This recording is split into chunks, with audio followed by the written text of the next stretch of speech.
Everybody seems so excited. I thought I'd jump in here and say that we're going to start in a minute. Ooh, We're going to give everybody just a chance to tune in. We had more than 400 registrations and more people coming. We're also streaming this on YouTube. I'll put that in the chat.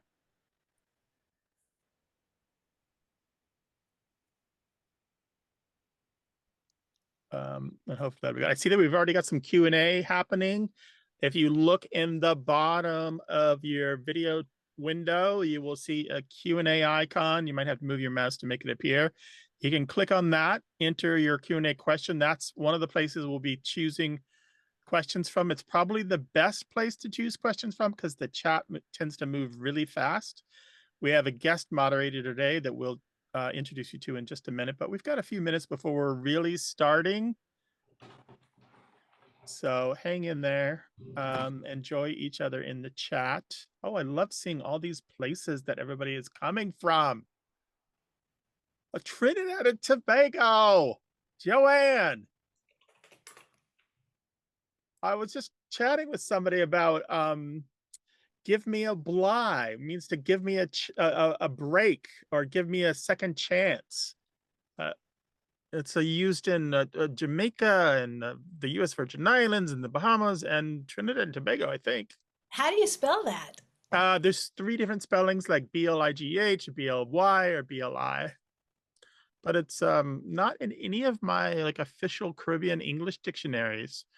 You do find it online though. Little Rock. That's not far from where I'm from. I'm from Missouri, Southeast Missouri. That's where my father's people are from. Oh yeah, B-L-I-G-H. That's what Joanne says. Yeah, I don't know that it's got anything to do with Captain Bligh, but everyone assumes that it does. But that's a theory. Upstate Central New York State.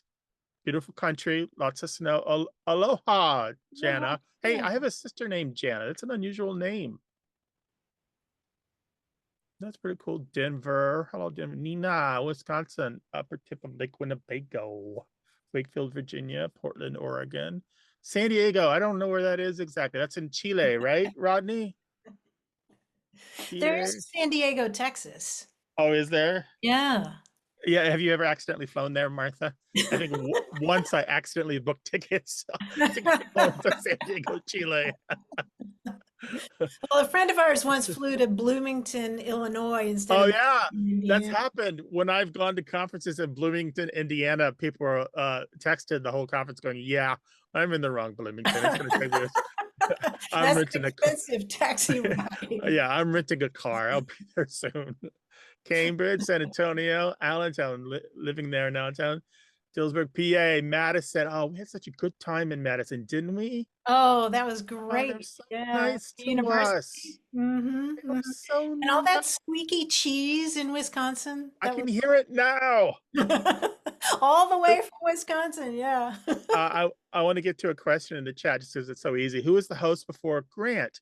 Well, Martha filled in, took over from Charles Harrington Elster, who recently passed away, Rip Charlie.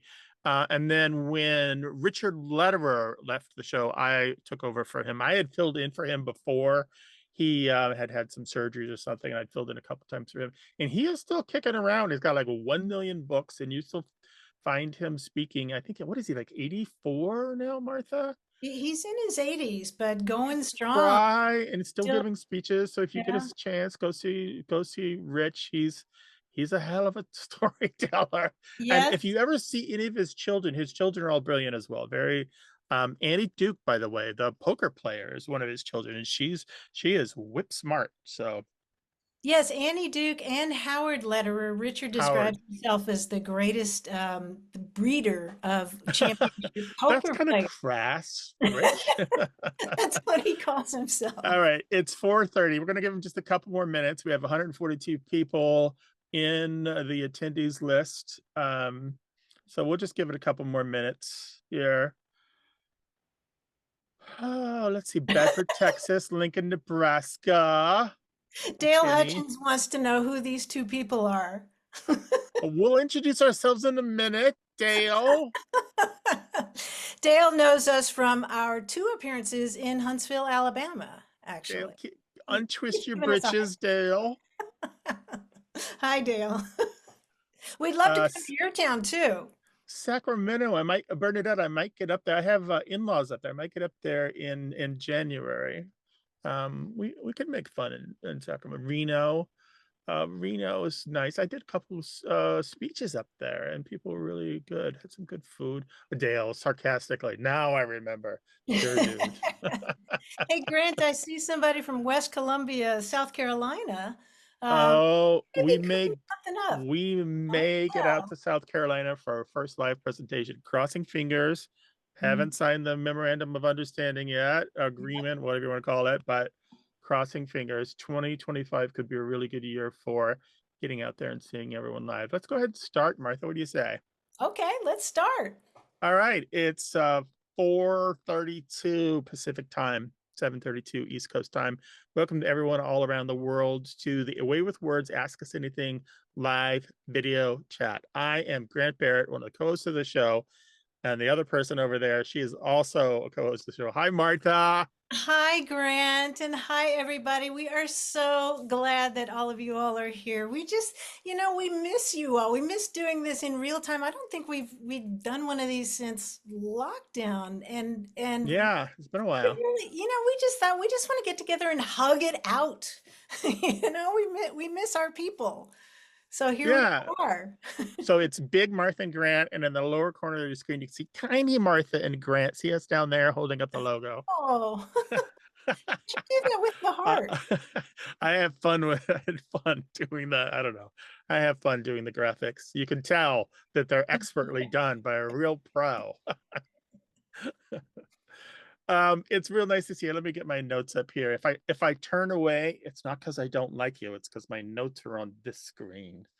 Um, so thank you for being here. We really appreciate it. We always have a really good time doing these and seeing you live or digitally, virtually. And thank you so much for your donations and support. This is a fundraiser. We do it every December. It takes lots of different forms, email blasts and social media. And sometimes it's video events like this. And the video ones are really fun. So it's many of you on your way to signing up for this event, you clicked one of the 1 million buttons we put in your path and you gave a donation. So thank you for that. And some of you were already in the annual habit of giving, and thank you for that too. So we really appreciate it. And if you haven't already given, right here is the URL, waywardradio.org/donate. Whatever you can give, it's great. It's fantastic. It all matters. We are mostly listener supported. Well more than half of our budget comes from listeners. We don't get anything from NPR, nothing from any radio station. That's the pitch. We want to thank our volunteer moderator today. His name is Ben Zimmer. Zim Zim, you want to undo your video? Hello. This is Greetings from Jersey City, New Jersey. Ben, you might recognize. For 12 years, he was the language columnist for the Wall Street Journal. He also is the vocabulary judge for the Scripps National Spelling Bee. And he is the chairperson of the American Dialect Society's New Words Committee. He and I are part of that committee together. And currently, he's going crazy with the committee, collecting all of the Word of the Year nominations for 2024. I am going to put that URL in the chat, or he can do it. I've got it right here. I'm copying and pasting it. Save this. Don't do it now because we're in the middle of something right here, people. You can copy and paste that out. Yeah. Oh, yeah. Jersey City. Let's hear it. Yeah. Skip says hello. He just got back from the Berkshires on a family outing, and the very first thing he did was this. So he came in just for Perfect this timing. to help us. So thank you, Ben. We really, really appreciate it. A little bit Happy to later, help. I'm going to share, not far from now, I'm going to share some of my own Word of the Year nominations, and Excellent. y'all can tell me what you think. But Ben, thank you for helping us today. We really appreciate it. Absolutely. Happy to help and glad to see everyone. It's a wonderful community that you've cultivated here. And Lots of true word and lovers here. word lovers, definitely. And by the end of this, we'll also tell you where you can find out more about the American Dialect Society's Word of the Year, which is the grandfather of all of the Word of the Year competitions. And it's the one that ends the season, the Wody season, as we call it. and it's really the only one that matters. All the other ones are they're also rands and wannabes, frankly. Yes, So it's the Johnny come late one. ones.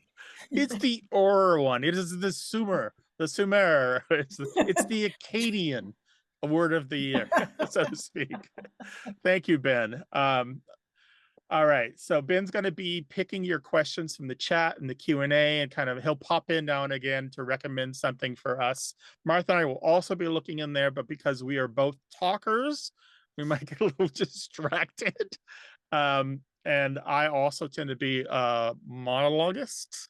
So Ben might also interrupt and say, Grant, zip it. So, which is always good advice for me. Martha, we had some really good news out of Indiana. We did. We did. We are back on the air and in Indianapolis. As So of January. as of January, we will be back on the air on WFYI. We're really excited about that. We were on for many years and then I guess they took a break or something, but we are going to be back there and we would love to be back personally in Indianapolis. Grant and I had a fantastic time speaking in Indianapolis 2 or 3 years ago. Yeah, sold out house. Yeah, yeah. So we would love to come back. We will make sure that we don't do it on a night when the Indiana Fever is playing. I actually won't come to our gig if that's happening because I'm a big Fever fan now. I've got Was that the problem last time? no.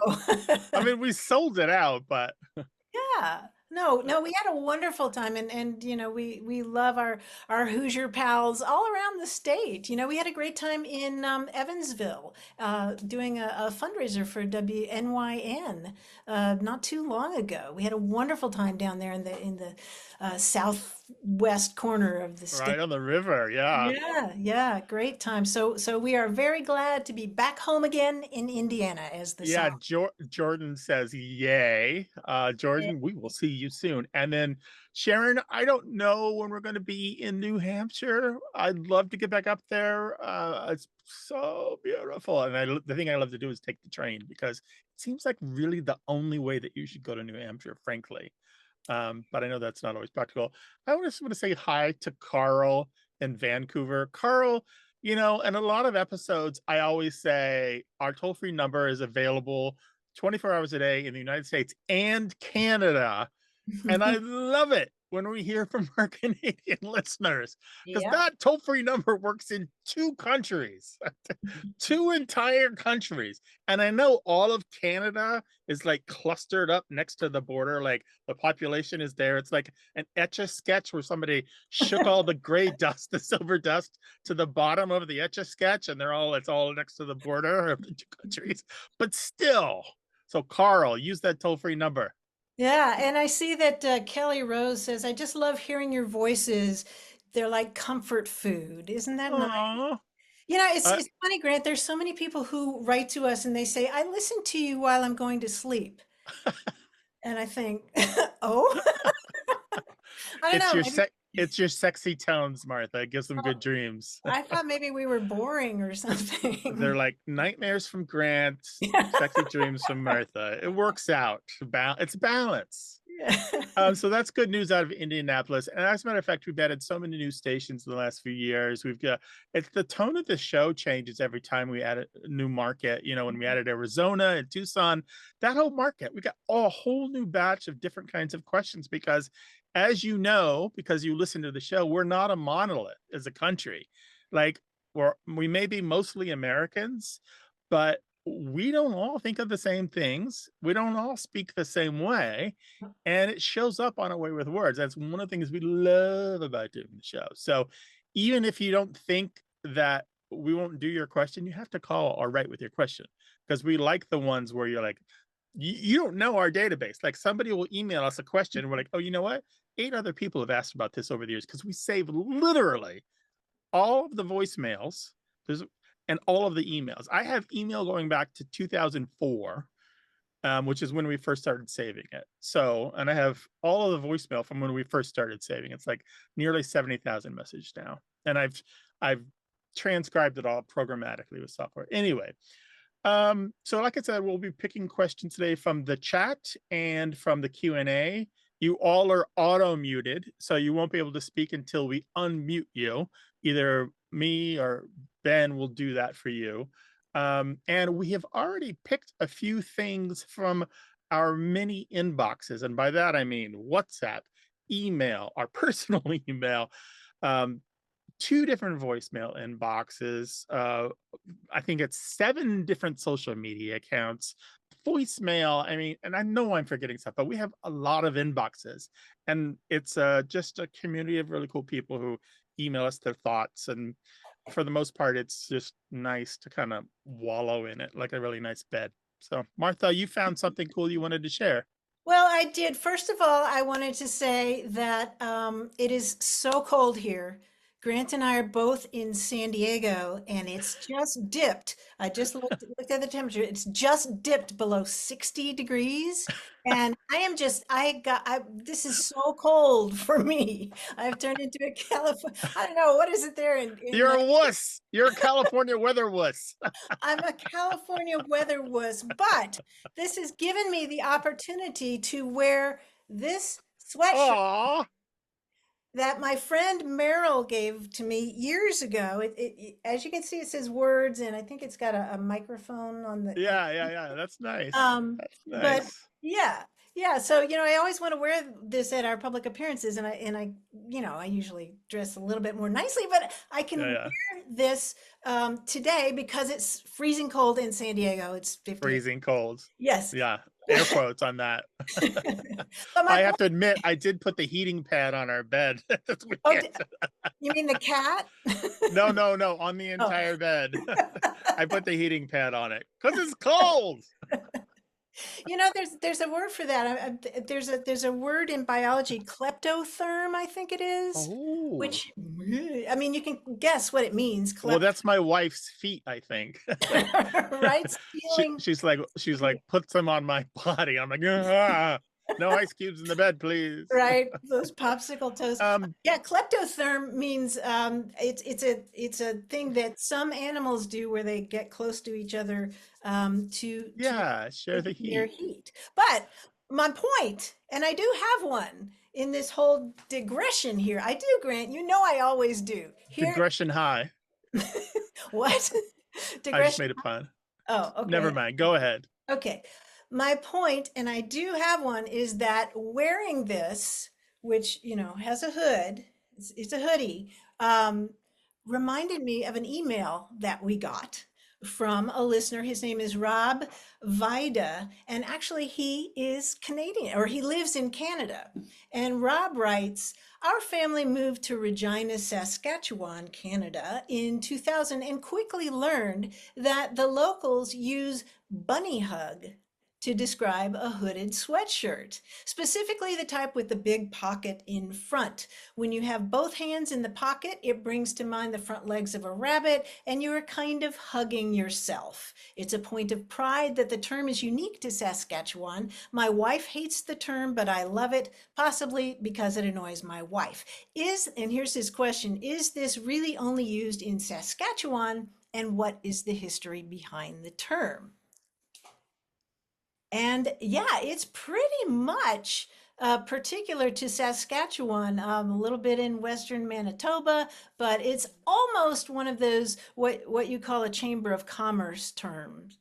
Yeah, that's my term for it. Yeah, a local term that people are just so proud of, and they just use it all the time. Now there was a bunny hop dance early in the 20th century, or a bunny hug dance rather, that apparently got banned in a lot of schools because there was some kind of grinding involved.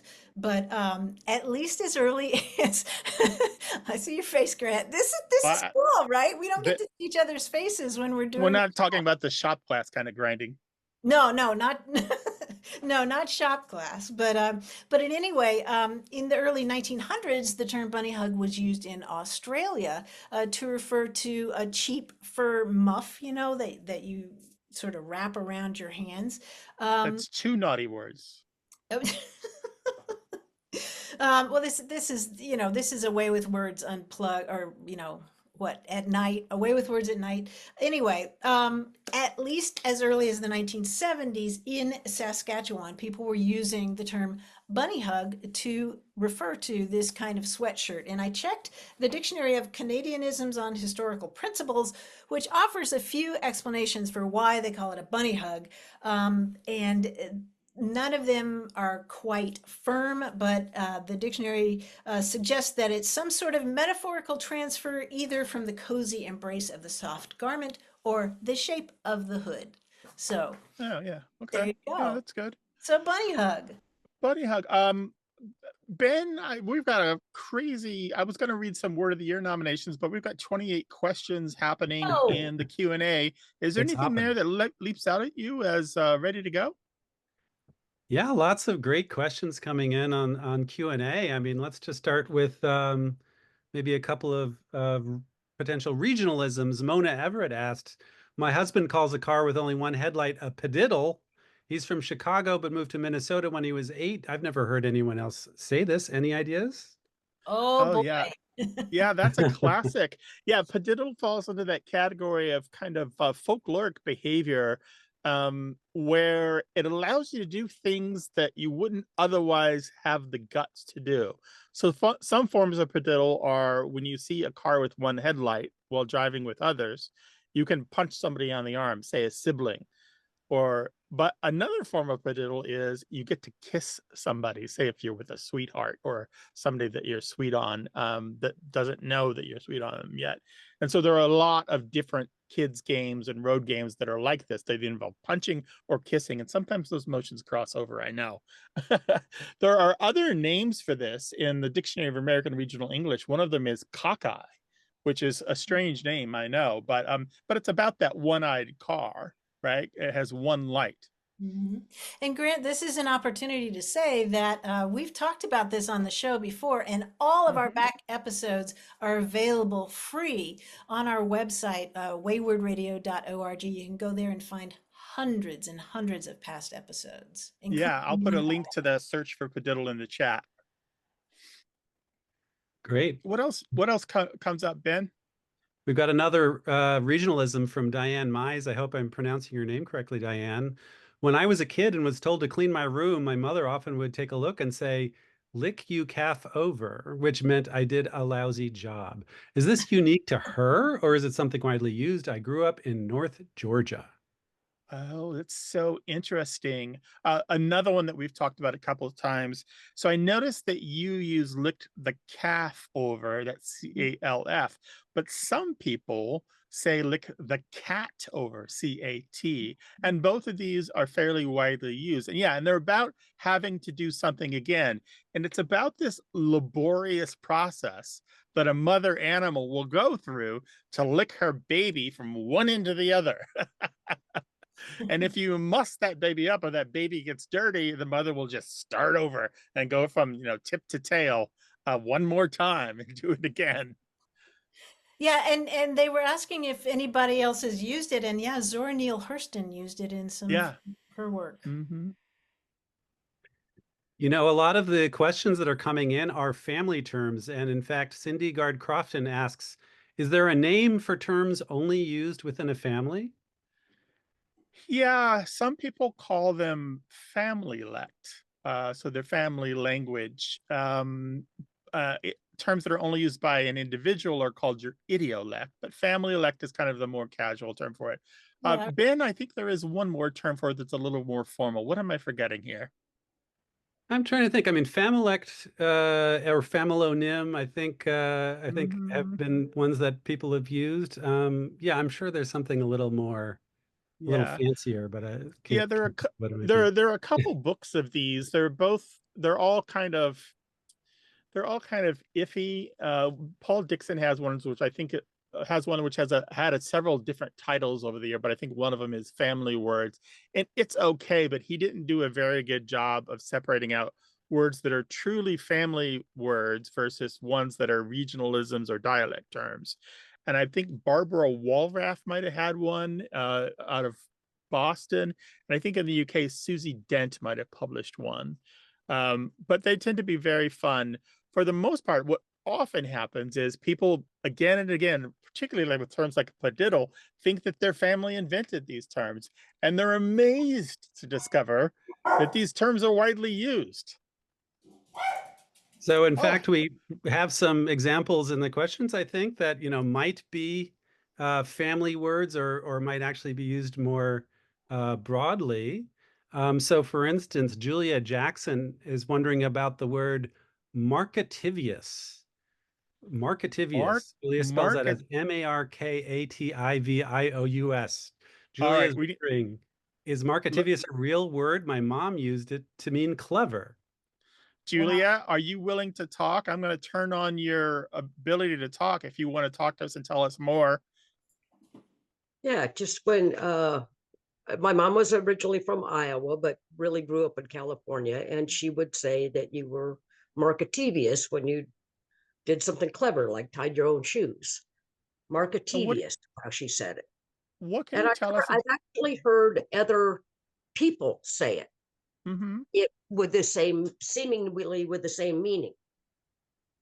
But Interesting. I either can't spell it or I can't find it in a dictionary. Or And does it kind of remind you of like mischievous or anything like that?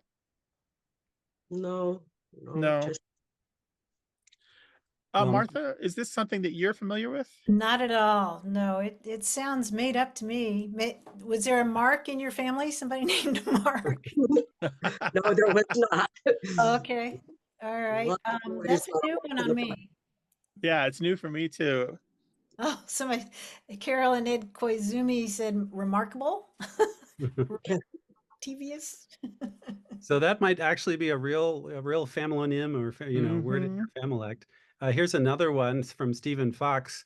Hi, Martha and Grant. My mom, 82 years old, born and raised on the eastern shore of Maryland, sometimes says, "I see," said the blind man as he picked up his hammer and saw. Have you ever heard anyone say that before? Yeah, that's a famous one. I believe there's a longer rhyme to that. Let me see if I can find that. I think there's like multiple lines to it. Martha, do you know the longer Um, version of that? I'm thinking, is this a Wellerism or something? Well, explain to everyone what a Wellerism is before we go too much Um, further. it's a joking statement. Like that's one way to look at it, as the mouse said as she ran across the mirror. Wellerisms, everybody to their taste, said the old lady. She kissed the cow. It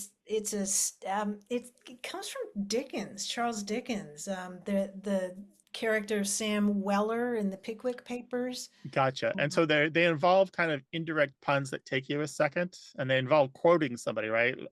So I'm looking it up. I'm looking up some of these.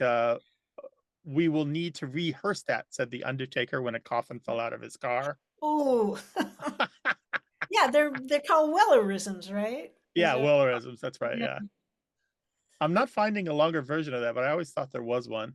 Um, no, I don't know about that. I see is the hmm.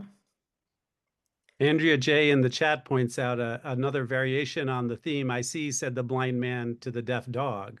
So I'm sure there are many variations Yeah, Mm-hmm. playing with the idea of "I see" and then having yeah. Mm-hmm. Yeah, a like Tom blind Swifty's man. Skip says. Yeah. Right. So great. There's plenty more of sort of family terms that we could talk about here. Brian Gockley asks, "My family has always had a before bed snack called night lunch. It started with my grandmother and could consist of a bowl of cereal, cocoa and toast, rice with milk and sugar, or really any snack.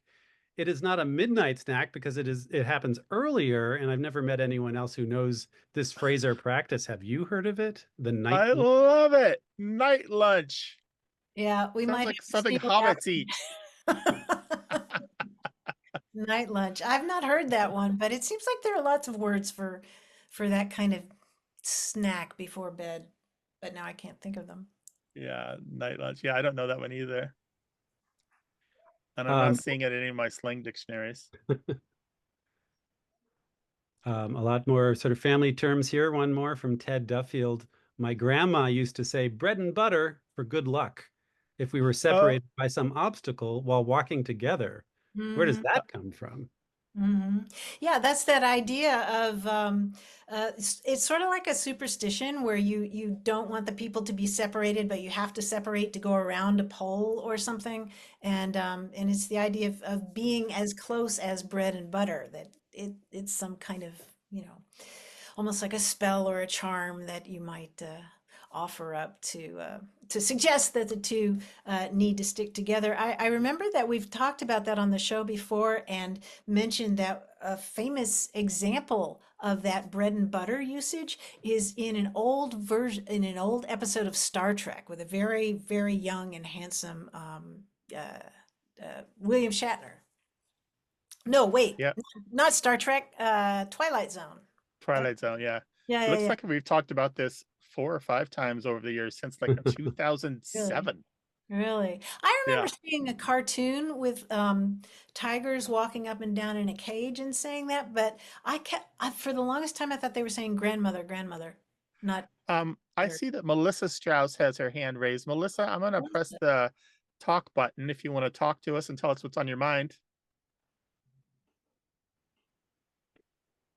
Is Yes, Melissa there? hi, thank you. Can you hear me? Yes, we sure can. Okay. I had asked how you determine who comes on the show. What do you look for in the questions people leave or text or leave on voicemail like me? Uh, yeah, well, partly it's about volume. There's so much to choose from here. Um, we um, so we first of all, just so everyone knows, the show's not live, not like this. So because we can't do it live because it airs at a bunch of different times around the country. So we do it like Car Talk used to do it, live to tape. And we go through all the voicemail and email that we receive and social media, and then we work with our producer to pick the questions that we haven't done a million times, and we kind of line them up and give them to our producer, and she reaches out to the people, and we see who can be on the show when we record, and by that, through that process, we winnow them down.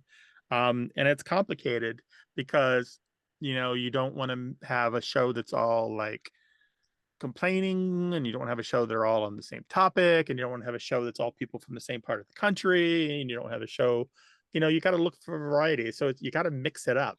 So it's a pretty strange process. Yeah, Yeah, it and almost has. Grant mentioned our producer, and we should give a shout out to Stephanie Levine, who is part of this event tonight. She brought us both up in radio. She was here from the beginning, and is I like to think of her as the heart and soul of this show. Really, she works behind the scenes to make Grant and me look good, and she Mhm. taught us a lot. Yeah, so she's been at radio business for a very long time, and so she's kind of got this special sauce of just when you listen to the show, just know that sometimes those callers weren't recorded in one go. They're pieced together from a bunch of sessions.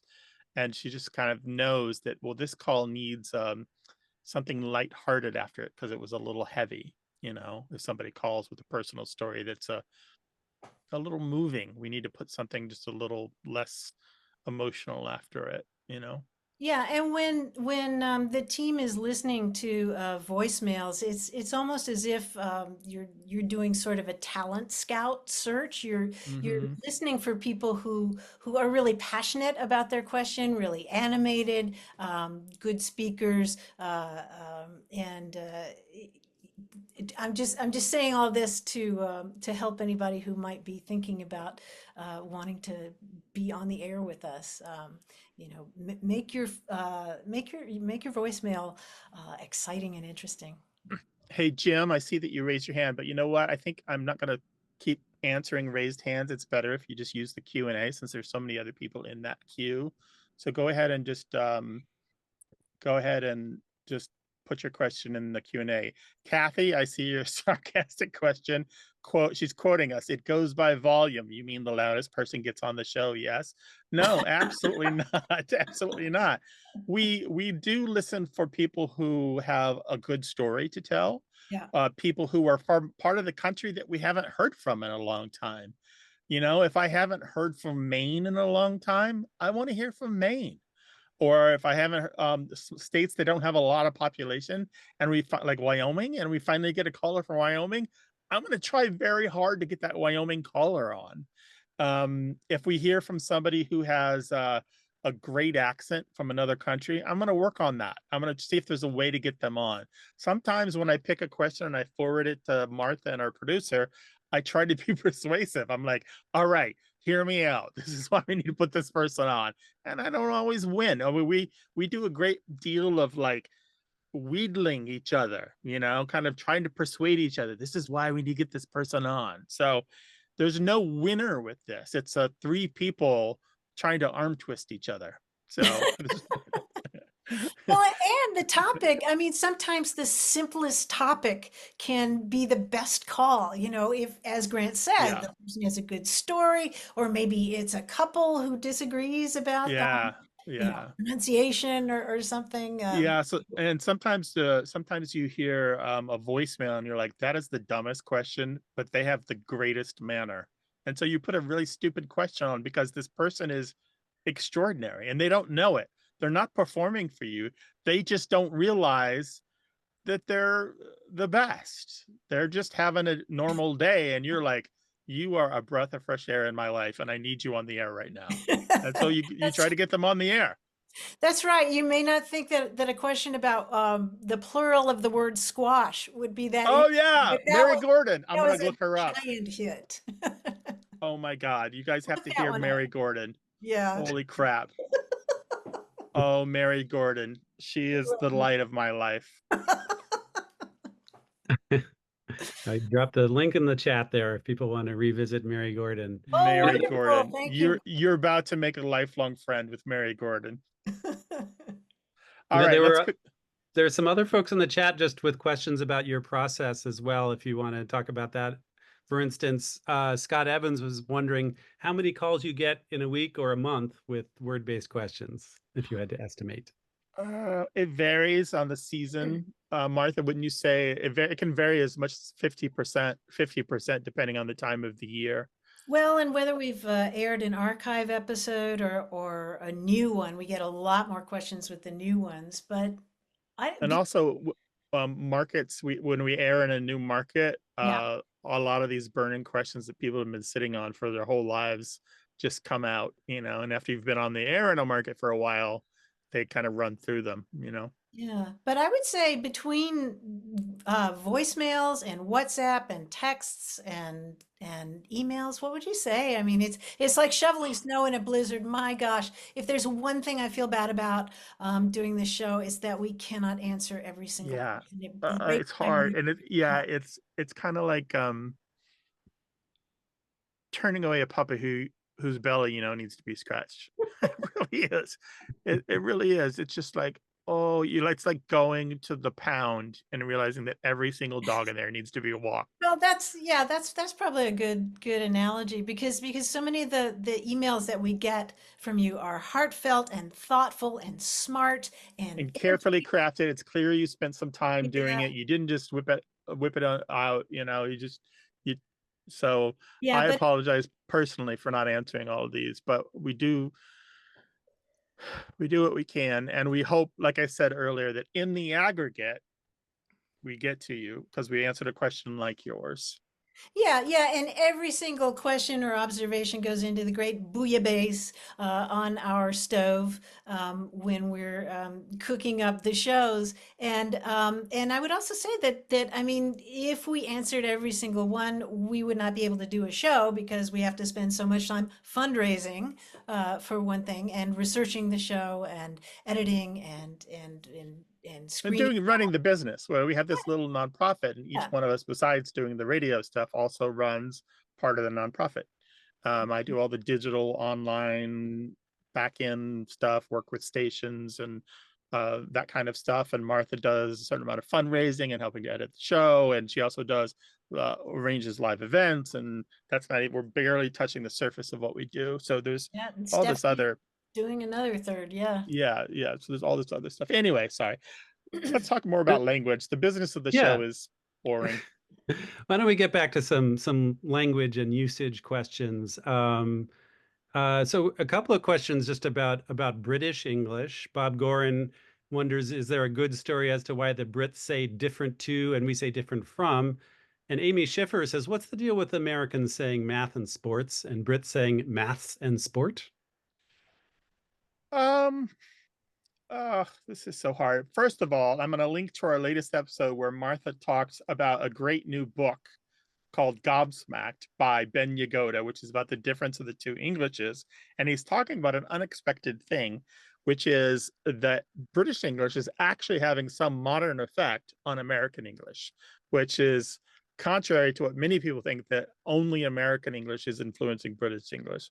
But the other thing that I want to say is I want to not really directly address those questions by saying British English and American English are siblings. They are both descended from common roots, which is kind of a cluster of Englishes that existed prior to either one of these modern Englishes. There was never one sole English, and American English is not descended from British English. They are both descended from older British Englishes, plural. So there's no one perfect English that ever existed.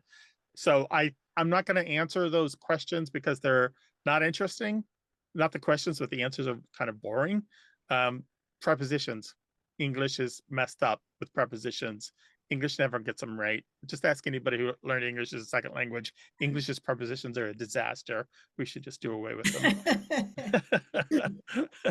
Yeah, I think they asked if it was an interesting story, and the fact is it's not.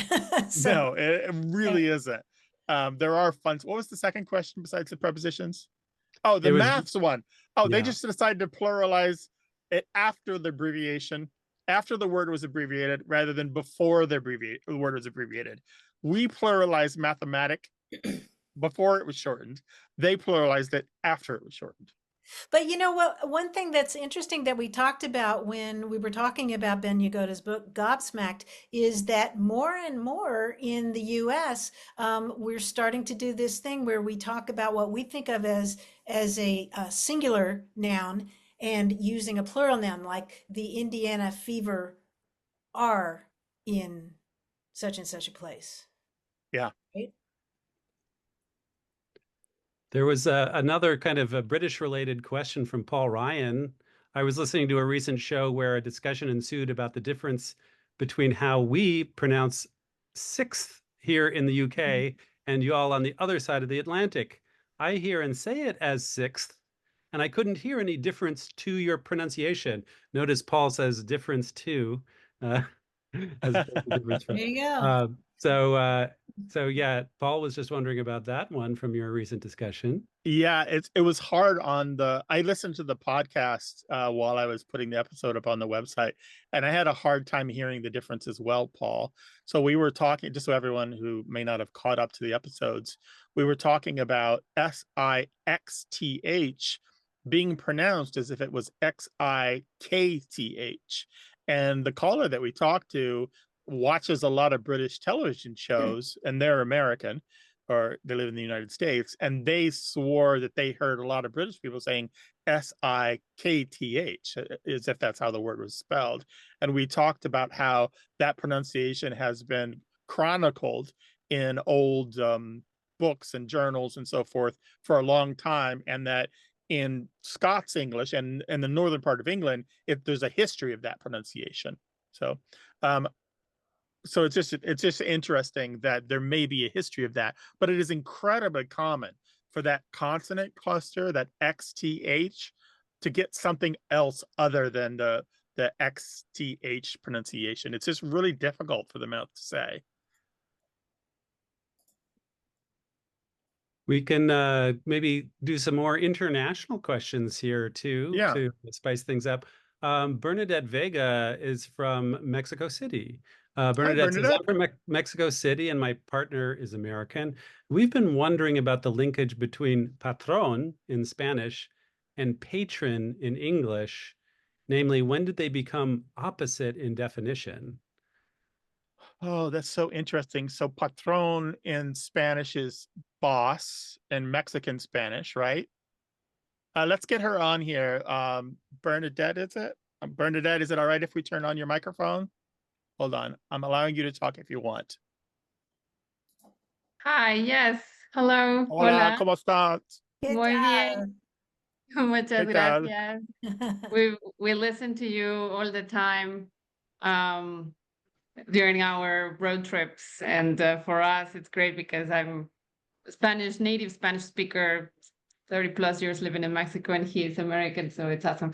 And we have been always wondering about some of these words, especially this one, patron being boss, or yes, and then patron. You can explain, Michael. Yeah, hi, I'm here, Michael. Yeah, so patron and patronizing and all that kind of stuff. And I think we walked past a sign on a vacation about, seating for patrons only. And I joked, seating for patrons only. And then that's how it kind of came up. So we thought you guys would be the perfect people to ask about. Martha, so there's that Latin root in play here, right? Yeah, yeah, it goes back to I would think Latin pater, right? Yeah, well, ultimately, yeah, but there's this traveling through French, where we get this idea of a benefit and a master, and I think that's what's happening here. So there's this split off. So think about the period in history where your boss wasn't just somebody that you showed up once a day and then went home. When your boss was your master and you lived on premises and they controlled your life and they fed you and they housed you, that's a different kind of boss, a different kind of patron than we're used to today. And I think that's the carryover that we're seeing here. So the meaning of patron changed in Spanish and the word didn't.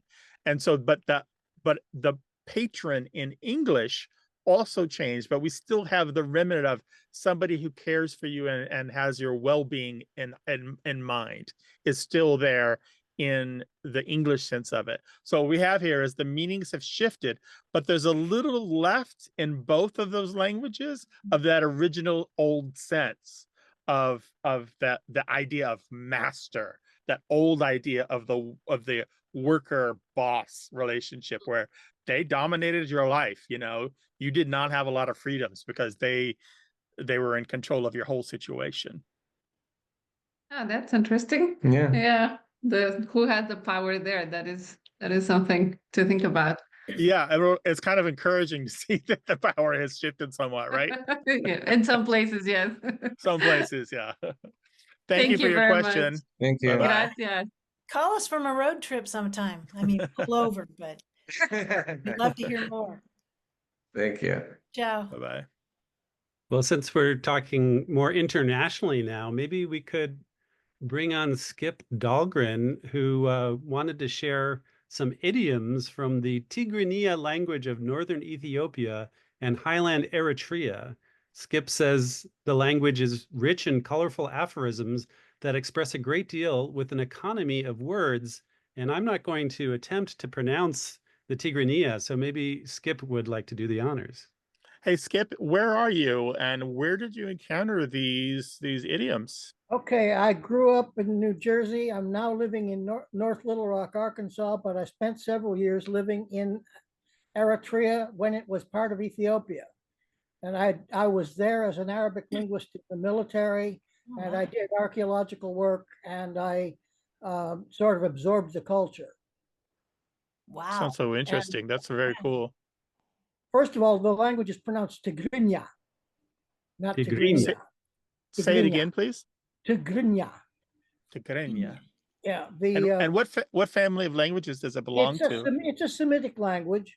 Tigrinya and Amharic are both descendants of Guz, also called Ethiopic, which was related to South Arabian, both of which are cousins of Phoenician and Sinaitic and other Semitic languages. So these idioms look pretty cool. Are these the kind of idioms that you would hear every day? Well, they're timely. When the situation arises, they get dropped. Okay, let's hear them. So yeah, these are three of my favorites. The first one is akhle datia. I'll repeat that. Akhle and datia. It literally means a flax seed in a frying pan. No, it literally means just the patience of a flax seed.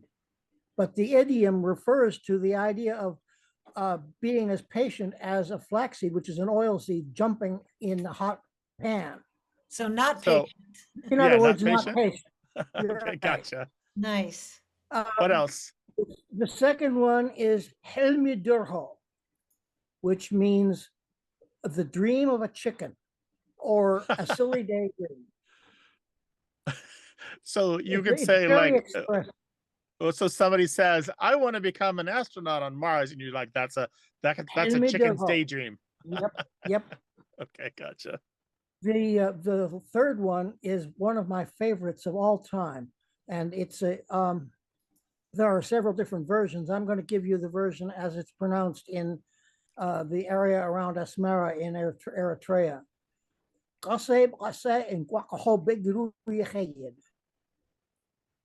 And Wow. literally, it what it means is, in its own good time, an egg will get up and stand on its own legs.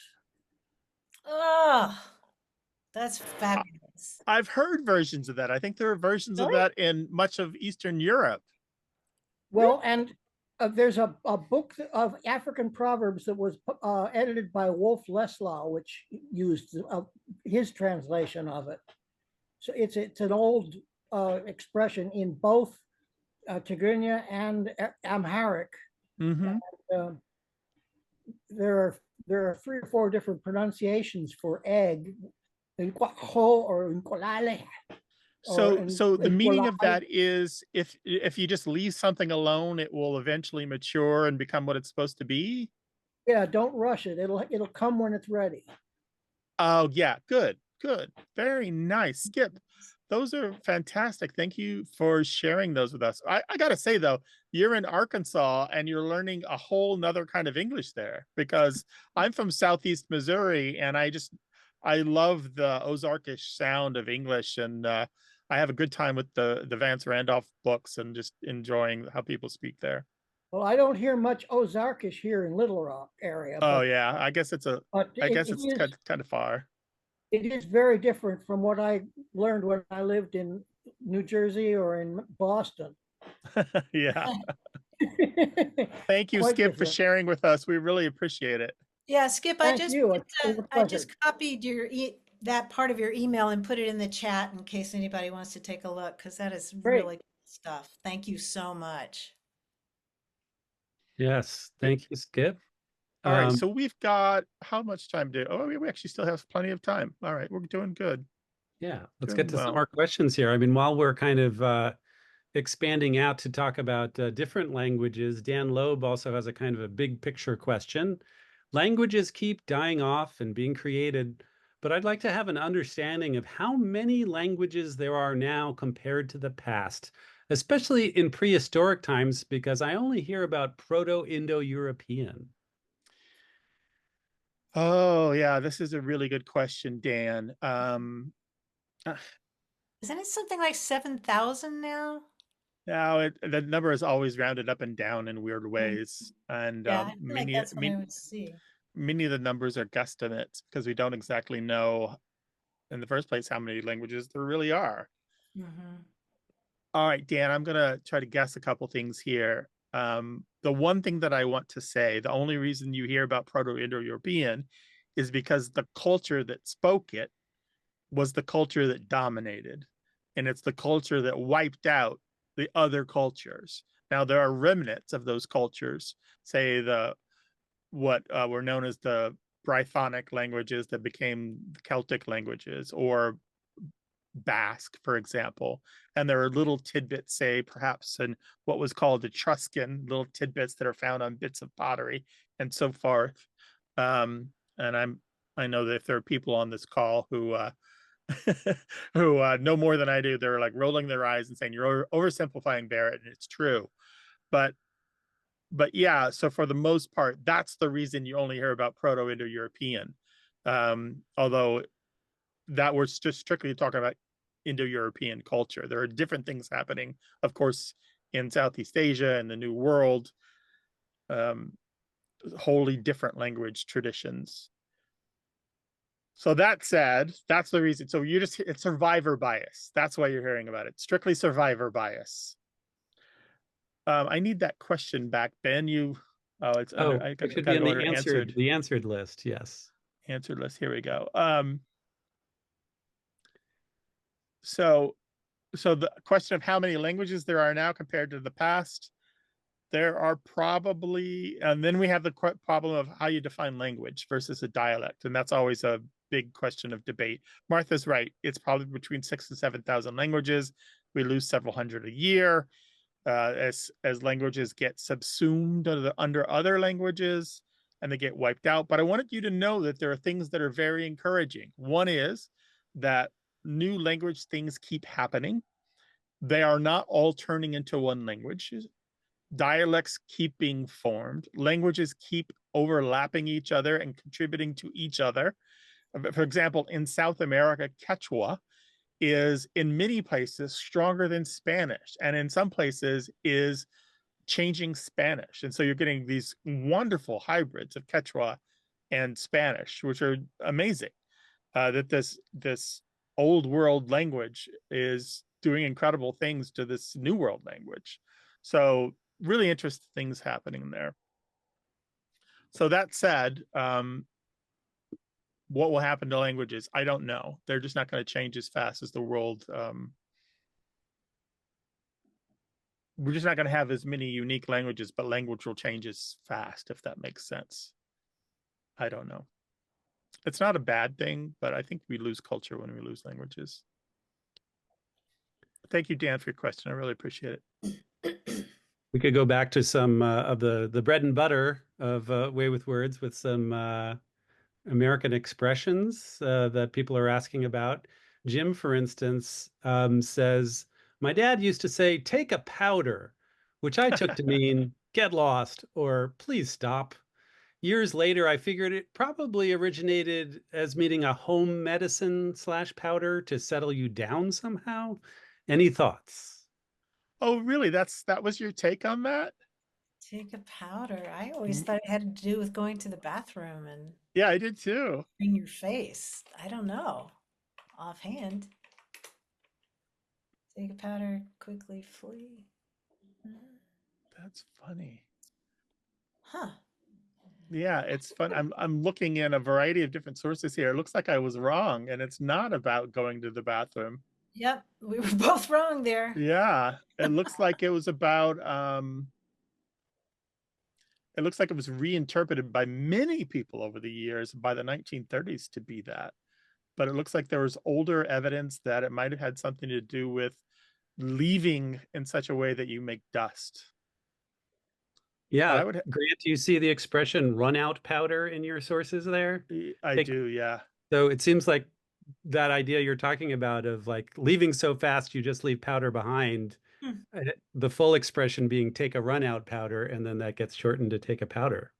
So take a run out powder meaning to escape, to run away quickly. That's what Green's Dictionary of Slang suggests from Jonathan. Oh yeah, I should have looked in Green's first. Get that.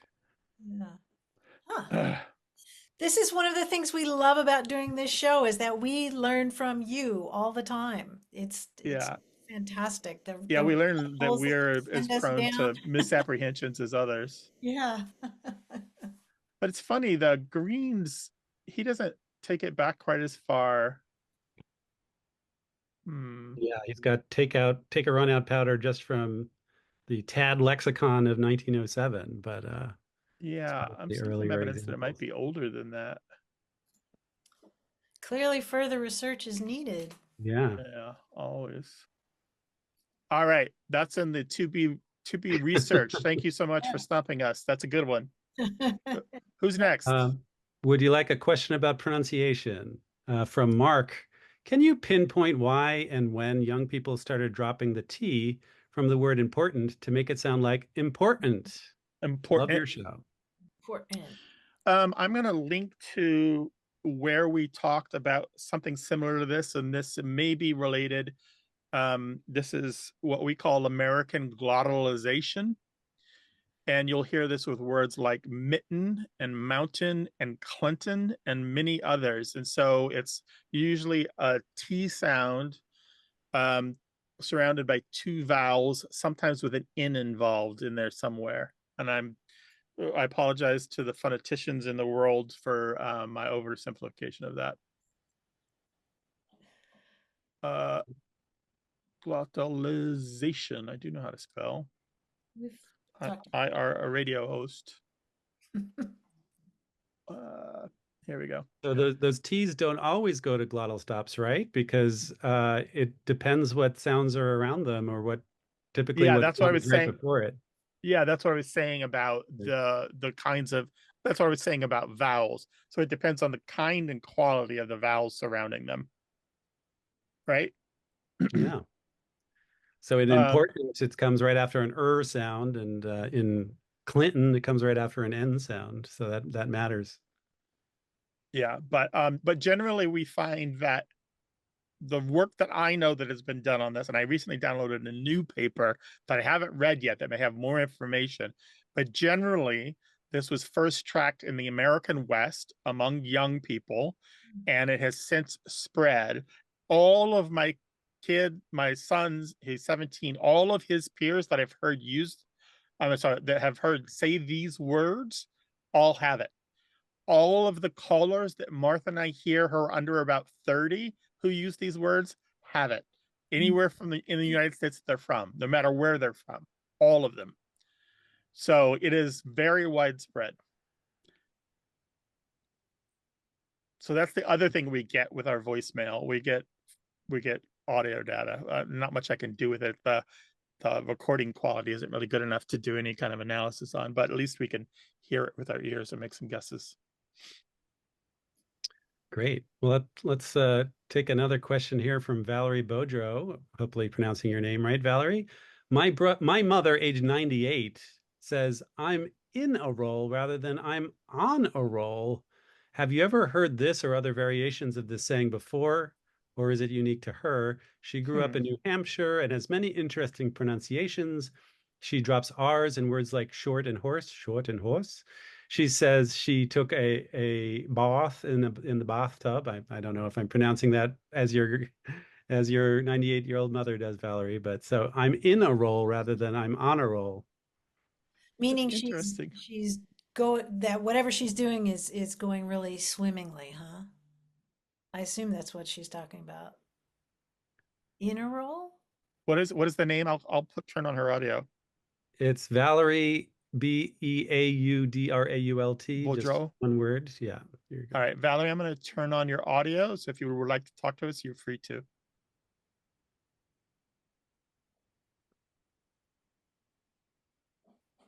Here I am. Hello. Hi, where are you, Valerie? I'm in Cambridge, Mass. All right. Yeah, not far from my mother. Yeah, it's when things are going really well. She says, I'm in a roll. And I have never heard anyone else say in a roll, and I have no idea why she says it. And her pronunciation, she says a bath in the bathtub, using it in the same sentence, and with hoss and shot for horse and short. So you can't tell whether she's talking about something that got shot, something short that got shot, it would be shot. So that's she's got that accent that is being changed and slowly disappearing. It's kind of wonderful. Yeah, it is. It's great to hear her. I don't really hear anyone else still using those. How old is she, if you don't mind me asking? She's 98. 98. Wow. Yeah. Good on her. Background, is she from there?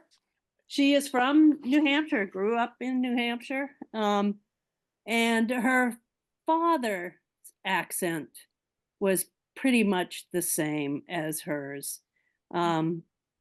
His family came from way upstate New York a couple of generations before him. So I don't know where he picked up his accent, but Yeah, I Yeah. don't know about in a roll, Grant. Have you ever heard? Yeah, I checked my database. I don't have any examples of it. So I Okay. might just be something particular to her. It's the Yeah. kind of thing that I would expect to otherwise have come up with. So thank you for sharing that with us, Valerie. Oh, you're very welcome. Thank you. I see that Jim has raised his hand. Jim, we're just doing questions in the Q&A right now, okay? I know that we're not going to get to everyone today, but we're going to try to save all these and see what we can do with them in the future. Yeah, and I just got to say, I'm seeing so many familiar names in the chat. People who have emailed us and donated to us on a regular basis, again and again. Jan and Liz and Mona and Paul and Ben. Yeah, it's great to see you all. But we have time for a few more. Okay, let's do some more questions. Here's another question about someone's mother. Jerry H says, "My mother used to say, 'Jump in Jehoshaphat.' I was surprised to see the name Jehoshaphat in the Bible. Any thoughts on that? Jump in Jehoshaphat."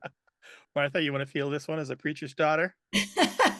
I'm trying to remember what Jehoshaphat did. It's one of those great. I know we've talked about Jehoshaphat on the show before. Yeah, we did it in 2012, although it Oh, seems yeah, he was it a seemed a lot biblical more king, a lot right? more recent than that. Yeah, he was a biblical king, and I think it was just the idea that it's a funny name. It's like Nebuchadnezzar or something like Yeah, that. it's Or just an Abednego. alliterative thing to say, you know. Yeah, yeah, and I think it was popularized by the Yosemite Sam cartoon back in the early or late 20th century. But Jehoshaphat, yeah, you can find some wild stuff there in the Bible. We just recently talked about Methuselah being as old as Methuselah, who was what, 900 years old? Something Hundreds of like that. years old, You will supposedly. also find sometimes people would say Great Jehoshaphat or Jerusalem Jehoshaphat. There are several other variants on this.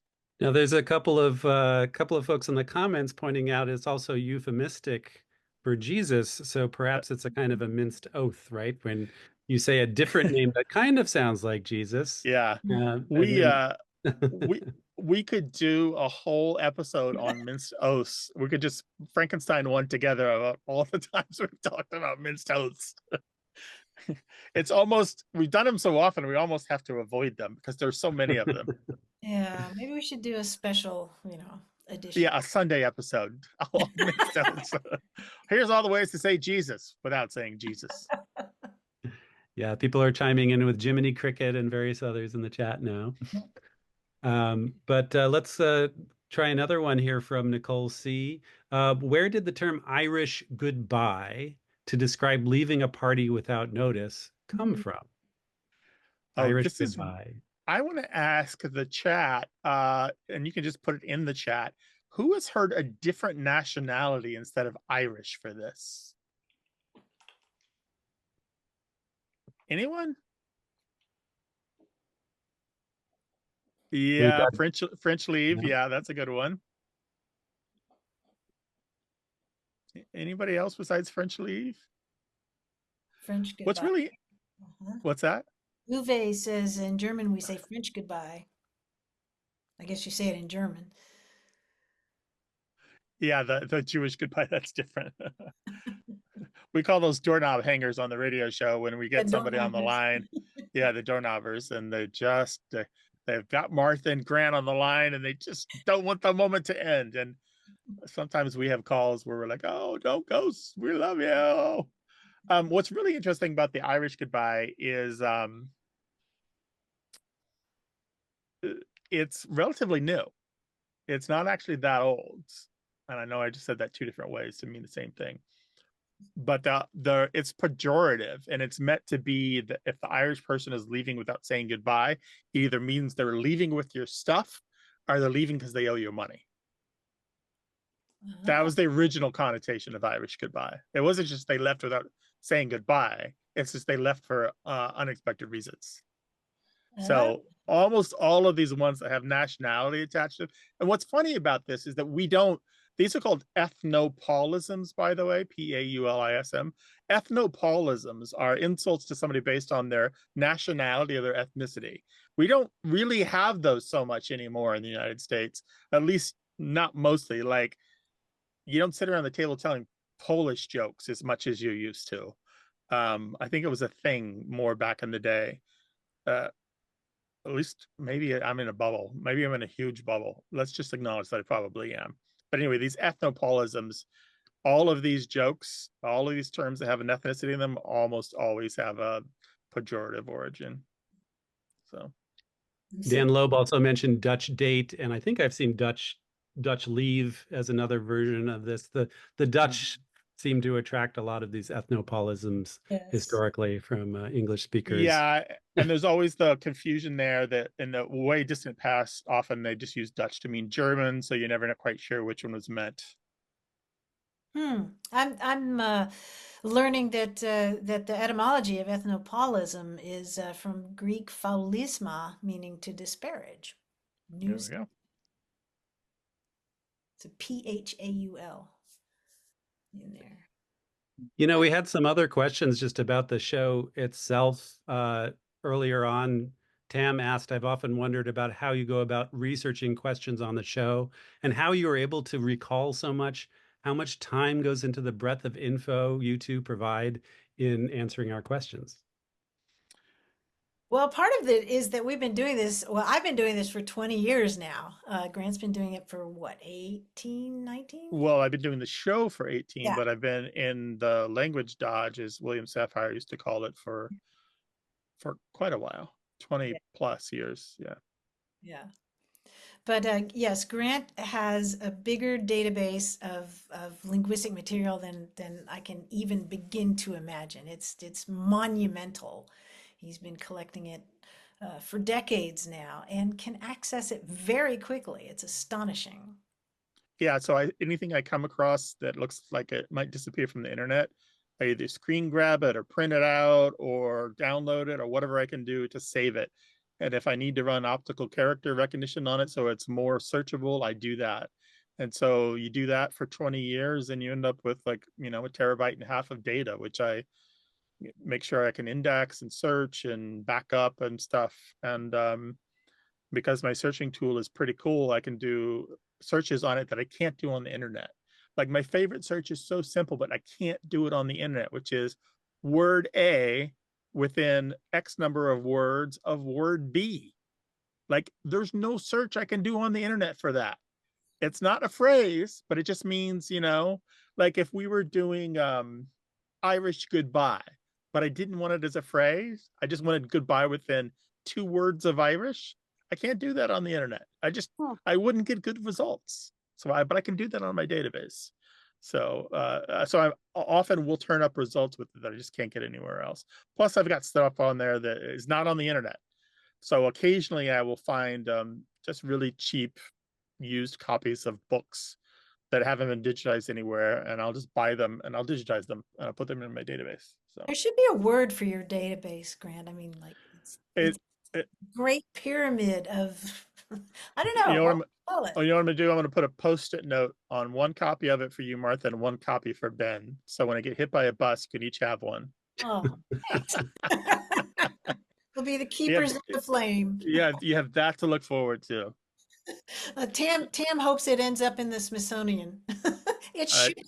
Seriously. No. Library of Congress. If the Smithsonian would only digitize its collections completely, I wouldn't need this. We might have time for, I don't know, one more question, or how much time? Yeah, find somebody who's been neglected. Well, Steve Rose asked a question about something near and dear to my heart. Your opinion on spelling bees and their impact on the love of language among young people. I think there are a lot of ways into the love of language. When you hear Martha's story about the mentor that turned the switch for her, and I highly recommend that you do that, and you might buy her book next year. You revealed the he announced it. Yeah, coming out August. Sorry. But Martha has given this speech a number of times where she talks about her mentor, and it's an amazing story about this mentor who flipped the switch for her.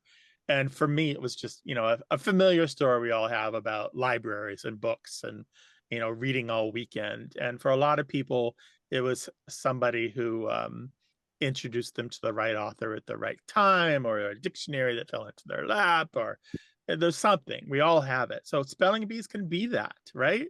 Spelling, for some kids, that's their way in. So I think spelling bees are fantastic for that. It doesn't bother me that they're just memorizing words by rote.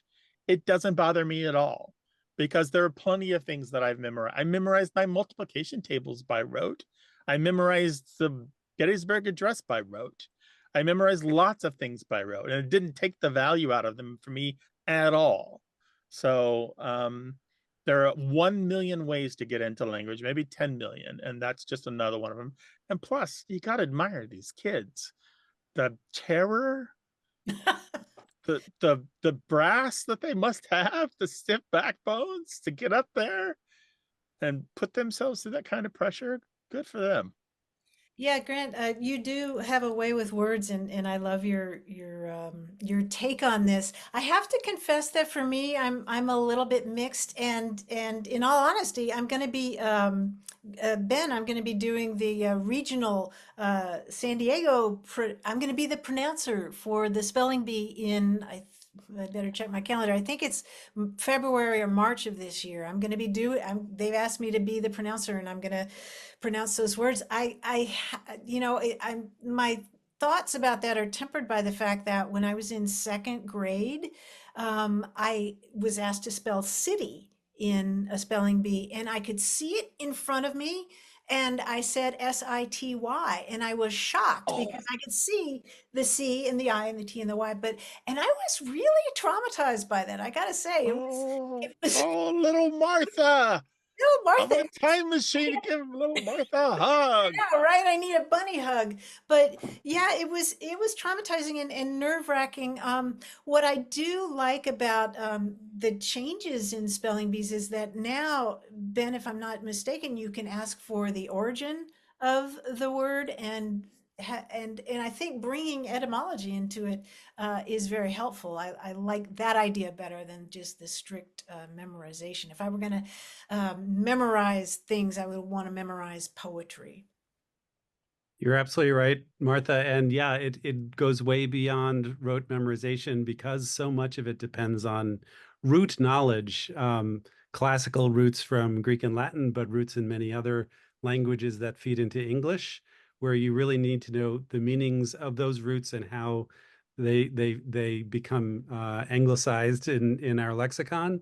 And in Grant's introduction, he mentioned I'm vocabulary judge for the Scripps National Spelling Bee, because they have vocabulary questions now, which ask the kids about the meanings of words. So it's a more kind of holistic approach to word knowledge that the Spelling Bee is taking now, and I'm happy to be a part of all of that.